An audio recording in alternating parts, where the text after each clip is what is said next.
Hi, and welcome to chapter 25, learning objective. Let's see, I think we're on 3, right?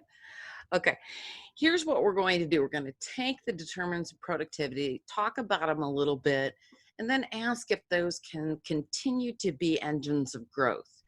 I'm going to show you a clip by Warren Buffett. It was in 2017, and it's interesting because I wonder how he would respond today. He makes a statement in there that, and we have all the resources. But even now, thinking about Corona and some of the things that have been happening, it'll be interesting to turn our discussion to looking at those things and its impact on productivity. You can see it right now.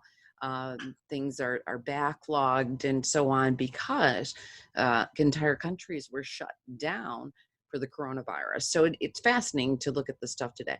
So let's go ahead and let me share my video, share my screen with you, and we're going to go ahead and jump right into that. There we go. I think I got it. Okay. So in this learning objectives, we're going to take a look at the, excuse me, the breakdown of productivity and how we're going to look at it in this class. So remember, there's different ways of looking at productivity. We're going to be looking in the macro class. They look at specifically, or you look at, the overall. But we can also look at it on a per unit basis. So for example, if you hire a person, you're going to want to know if they are worth what you're paying them. So we might look at labor per hour. So we would take the hours that an individual works, what were their outputs, and then kind of divide that. Again, remember, the idea is output. What is it that they produce divided by the inputs? And the inputs could be monetary. Okay? So again, why is it so important? Some of the videos I've already showed you have focused on those ideologies. And again, in living standards, we have such a high standard of living here in this country because we have such a high productivity. The 4 determinants of productivity are the physical capital per worker. Now this, we mean machinery, things like that. Think about if you were not able to have access to a computer, maybe your internet went down for a while, you know that's what's happened is it's made you less productive for that particular point in time. Human capital per worker. This looks at the people or the labor component. So the first component, physical capital per worker, that was kind of the capital of our 4 factors of production. Labor, the human capital per worker, this is our labor component. Do we have the people? More so, do we have the skills, the training, all of those things? And again, if you have missed anything, which I think we all have during Corona, it's because restaurants were shut down. They didn't have the human component. And we've even are missing that human component because of social distancing and people isolating themselves. Natural resources per worker takes a look at land. Do we have the space that we need? You know, so the land component to this. And is that land facilitating? Is it clean? Is it usable?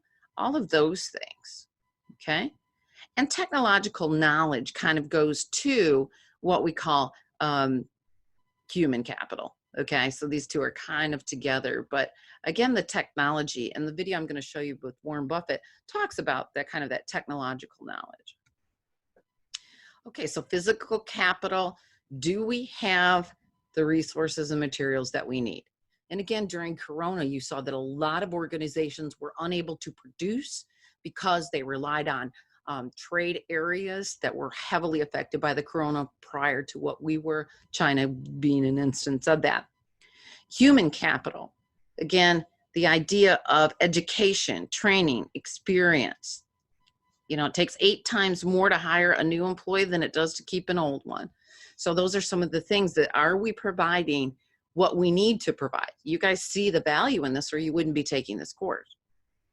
Natural resources, again, things like land, the natural deposits, silicone. Why are prescription drugs so expensive? Because many times they're farmed or discovered in the Amazon rainforest, and that's the only place it grows. So the natural resources that you need to make those drugs are in rare supply. And then we look at, well, how can we simulate that in a laboratory? Again, technological knowledge, the best ways to produce.